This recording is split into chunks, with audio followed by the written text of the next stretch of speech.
kalau topik yang sebelumnya kan mungkin memang fokusnya itu lebih ke arah gimana cara sih menaikkan penjualan. Tapi yang di sini mungkin fokusnya sedikit berbeda, yaitu lebih gimana caranya untuk membuat operasional toko itu jadi lebih efisien dan juga supaya bisa lebih berkembang dengan lebih berkelanjutan nanti ya.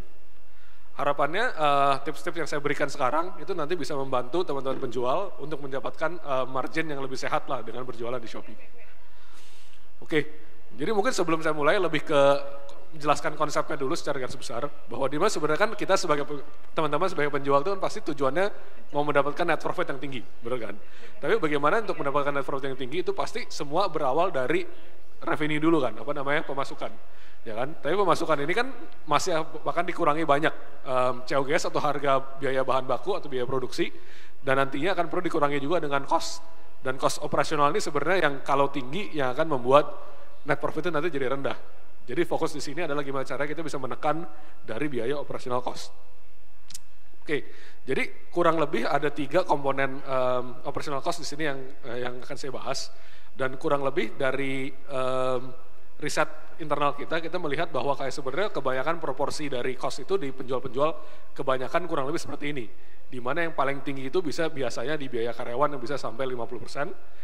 Dilanjutkan dengan biaya sewa gudang 25-30%, dan terakhir itu adalah biaya lain-lainnya. Biaya lain-lain ini biasanya bisa masuk ke biaya dari materi untuk packing, alat untuk mengemas, dan juga barang hilang atau rusak nantinya. Nah, jadi untuk pertama, mari kita fokuskan dulu ke gimana caranya untuk mengefisiensikan manpower cost atau biaya karyawan. Sebenarnya pasti di karyawan itu kan intinya yang gimana caranya kita bisa membuat efisiensi lebih ke arah menaikkan produktivitas dari karyawan-karyawan kita kan. Produktivitas bisa maksimal, tentunya pesanan yang bisa diproses dengan jumlah orang yang sama itu akan makin lama makin meningkat dan jadi lebih efisien. Memang banyak sekali hal-hal yang bisa dilakukan oleh karyawan, cuma mungkin kita akan fokus kedua ini lebih ke arah produktivitas cat dan juga produktivitas dalam melakukan proses order, jadi picking, checking, dan packing. Oke, mungkin yang pertama lebih ke arah cat dulu. Di sini cat, kita tentu semua teman-teman penjual pasti tahu kan bahwa kayak pembeli-pembeli di Shopee itu paling demen lah buat kayak cat ke penjual. Dan ini tentunya memerlukan effort atau kayak usaha yang lumayan banyak untuk bisa jawabin satu-satu. Padahal sebenarnya ini akan sangat memakan waktu kalau memang tidak dilakukan dengan efisien atau dengan tepat. Padahal sebenarnya banyak pertanyaan-pertanyaan yang kita bisa lihat bahwa sebenarnya mungkin nggak perlu dibalasin satu-satu sih, karena mirip-mirip. Jadi di sini yang kita mau suggest adalah untuk selalu memakai fitur asisten FAQ dan juga fitur auto reply buat teman-teman penjual. Kenapa? Karena menurut riset kita yang pakai dan yang nggak pakai itu produktivitasnya bisa naik sampai 25% untuk yang pakai. Oke, mungkin kita akan lanjut nextnya untuk peningkatan dari produktivitas untuk dari pengambilan barang dan juga pengepakan.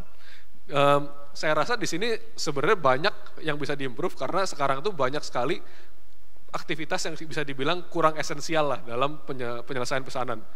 Aktivitas non esensial ini sebenarnya saya bisa bilang apa ya, lebih ke arah mungkin pertama karyawan pada saat mau ngambil barang itu jalannya jauh, atau misalkan karyawan tuh pada saat mau ngambil barang harus tanya-tanya dulu ke karyawan lain, ini tuh barangnya apa sih, ada di mana sih. Ini sebenarnya sesuatu yang membuat pekerjaan picking itu jadi kurang efektif. Nah, di sini di belakang ini ada kurang lebih denah sampel aja sih kira-kira kalau di penjual itu seperti apa. Areanya mungkin yang bisa dilihat adalah pertama di atas ada area admin. Di sini di mana kayak biasanya admin duduk ngeprint label segala macam. Ada area pengemasan di mana kayak karyawan-karyawan itu nantinya mengemas barang, dan juga ada rak-rak yang di sini kita sengaja bedain warnanya. Mungkin di sini yang penting adalah kita bisa lihat ada satu rak warna kuning yang sangat dekat. Itu sebenarnya di sini kita harap bahwa penjual bisa menaruh kayak barang-barang top selling sebenarnya di sini. Kenapa? Karena barang-barang top selling itu sebenarnya barang yang paling sering perlu diambil akan sangat lebih mudah kalau memang barang ini raknya itu sangat dekat dengan area pengemasan. Supaya kalau ada order tersebut nggak perlu lagi harus lewat ke picker, bisa langsung ke packer dan langsung di pack di sana. Akan jauh lebih cepat dibanding harus jalan, apalagi kalau yang ditaruhnya yang jauh-jauh kan. Ya, secara konsep ini sebenarnya cukup mudah sih, bahwa kayak hijau itu adalah barang-barang yang bisa dibilang cukup laku fast moving tapi bukan yang top, dan semakin jauh itu adalah barang-barang yang semakin jarang dijual. Bahkan saya bisa bilang kalau memang perlu yang barang-barang slow moving yang disitu di rak oranye itu, kalau memang perlu bahkan nggak usah ditaruh di gudang utama sih. Kalau memang belum tentu ada orderan bisa ditaruh di gudang gudang kedua. Gudang utama ini dimaksimalkan aja untuk barang-barang yang memang akan ada penjualan. Harusnya itu bisa membantu untuk meningkatkan produktivitas dari pada saat mempersiapkan pesanan. Oke, untuk yang selanjutnya yang saya akan berikan juga tips itu lebih ke arah gimana caranya untuk ngeproses pesanan yang duluan tuh yang mana sih. Di sini kita melihat bahwa kayak ada beberapa seller yang senang untuk melakukan proses pesanan dengan satu produk dulu. Di sini sebenarnya kita lihat ternyata ini suatu kegiatan yang cukup bagus juga, karena untuk ngeproses pesanan yang produknya cuma satu itu memang ternyata jauh lebih cepat. Karena pada saat pengambilan barang akan lebih cepat dan juga pada saat pengepakan akan jauh lebih mudah kalau barangnya itu semuanya sama, nggak macam-macam. Jadi misalkan kalau barangnya udah tahu dapat barang A semua, kita nggak perlu siapin ada kotak yang besar atau kotak yang kecil, karena kita tahu bahwa kotaknya akan perlunya yang itu terus. Oke, yang selanjutnya lebih ke arah untuk bagaimana caranya membantu karyawan untuk menemukan barang itu ada di mana sih. Karena di sini kita melihat juga beberapa keluhannya adalah kadang-kadang karyawan itu kadang-kadang suka memakan waktu lama untuk menemukan barangnya karena mereka nggak tahu sebenarnya barang itu ditaruh di mana. Dan terutama untuk karyawan-karyawan baru yang belum familiar dengan lokasi gudangnya. Jadi akan jauh lebih efisien dibanding harus nanya-nanya ke teman-temannya dulu. Nah, tadi kan sudah dijelaskan ada 3 komponen biaya operasional, ya kan ya? Yang pertama apa? Biaya karyawan. Kemudian yang kedua apa? Biaya sewa gudang, dan yang ketiga adalah biaya lain-lain. Kali ini kita akan bahas tentang biaya sewa gudang. Oke teman-teman, satu yang pasti, sewa gudang adalah kos. Dan yang harus kita lakukan, yang bisa kita lakukan adalah memaksimalkan kapasitas gudang. Sehingga berapapun besar gudang kita, berapapun luas gudang kita, mau kecil ataupun besar, kita bisa mengaturnya sehingga bisa lebih optimal dan bisa lebih maksimal. Ya, nah teman-teman juga harus mengetahui apakah teman-teman sudah melakukan teknik penyimpanan dengan baik atau belum. Kemudian ini ada inisiatif-inisiatif yang bisa kita lakukan agar bisa memaksimalkan kapasitas gudang kita. Oke, di sini ada 6 tips teman-teman ya. Ada 6 tips bagaimana caranya bisa memaksimalkan kapasitas gudang. Kita masuk ke tips yang pertama, yaitu adalah clearance sale. Apa itu clearance sale? Clearance sale biasa kita sebut juga dengan cuci gudang atau obral, yaitu dengan menjual produk-produk kita dengan harga yang lebih murah atau dengan potongan harga. Kemudian pertanyaannya adalah produk mana sih yang harus kita clearance sale-kan? Yaitu adalah produk-produk yang overstock atau dead stock. Inisiatif yang kedua adalah dengan menggunakan ukuran rak yang sesuai dengan barangnya, ya.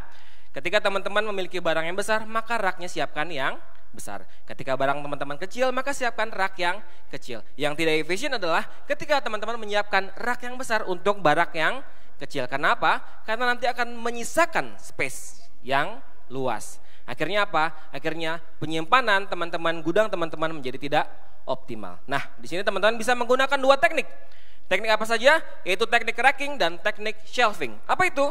Teknik racking diperuntukkan untuk produk-produk yang barangnya lebih besar, barang-barang yang lebih bulky, barang-barang yang dimensinya lebih luas. Teknik kedua yaitu adalah teknik shelving. Apa itu? Teknik yang diperuntukkan untuk barang-barang yang lebih kecil ataupun fast moving.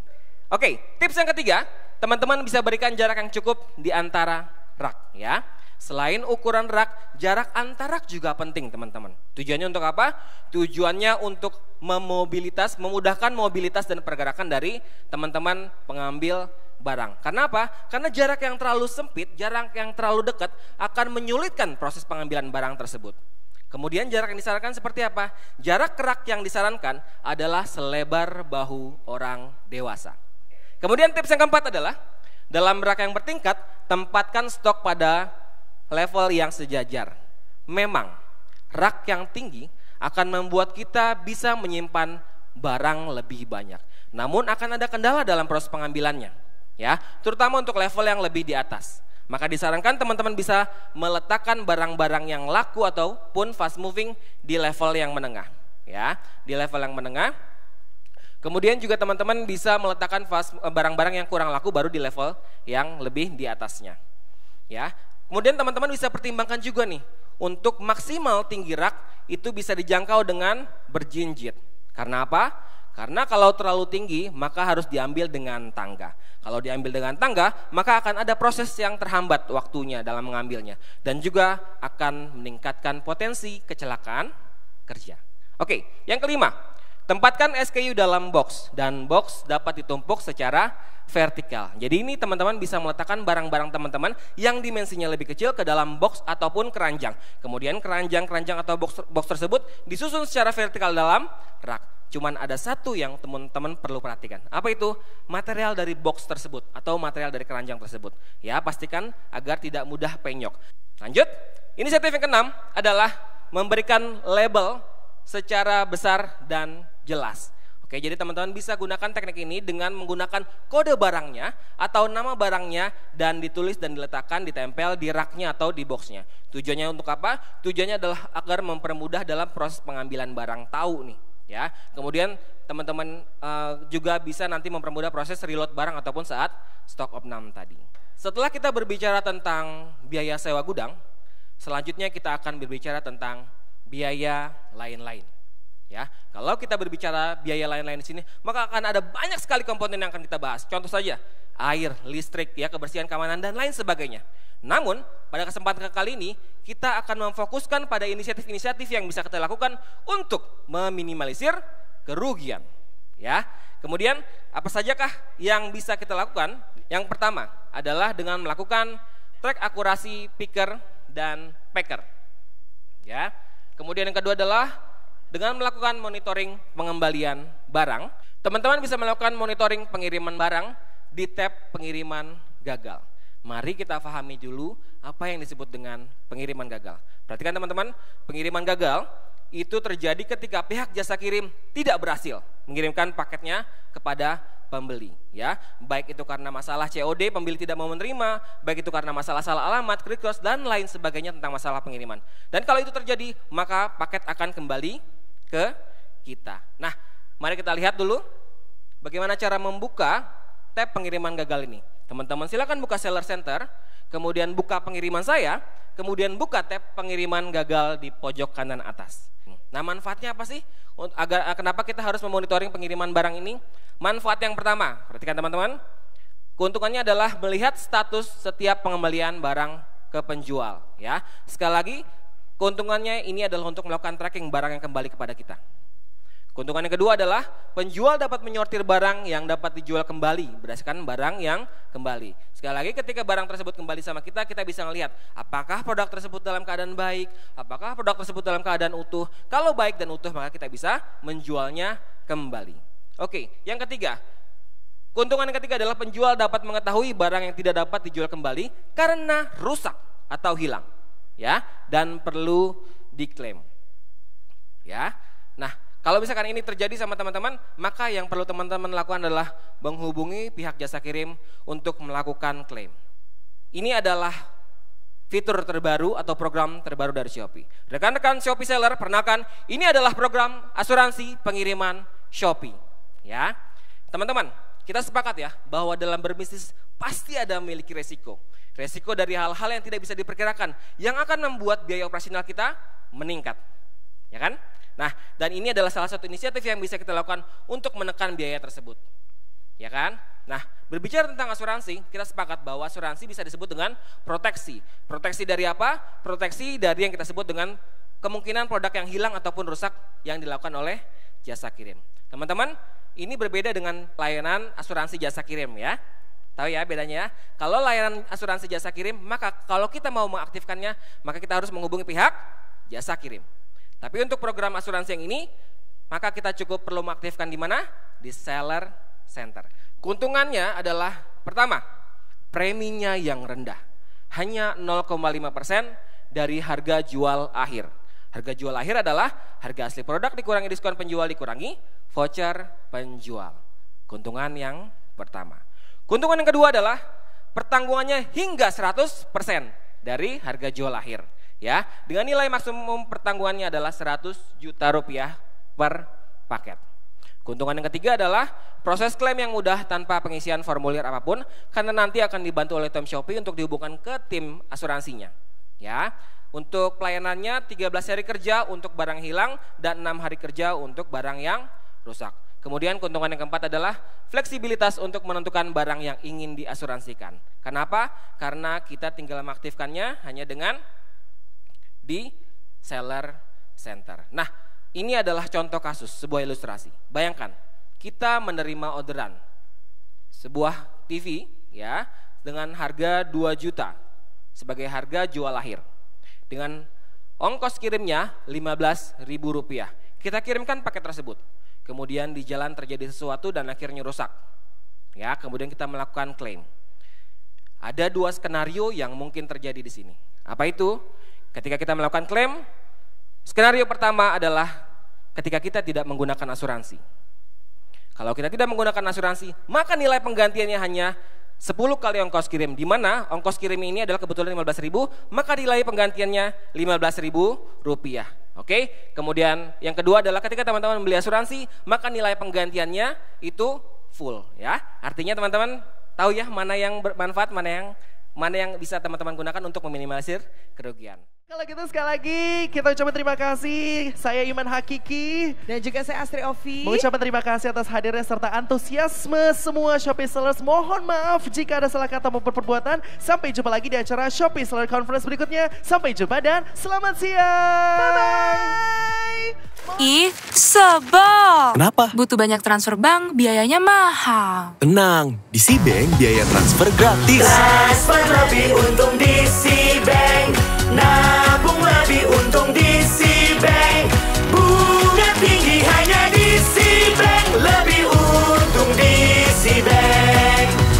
Transfer lebih untung di Cbank. Lebih untung di Cbank. Lebih untung di Cbank, transfer gratis.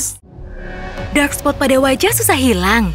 Baru Nivea Luminous 630. 10 kali lebih efektif meresap lapisan kulit terdalam. Dark spot tersamarkan dalam 4 minggu, kulit tampak cerah luminous.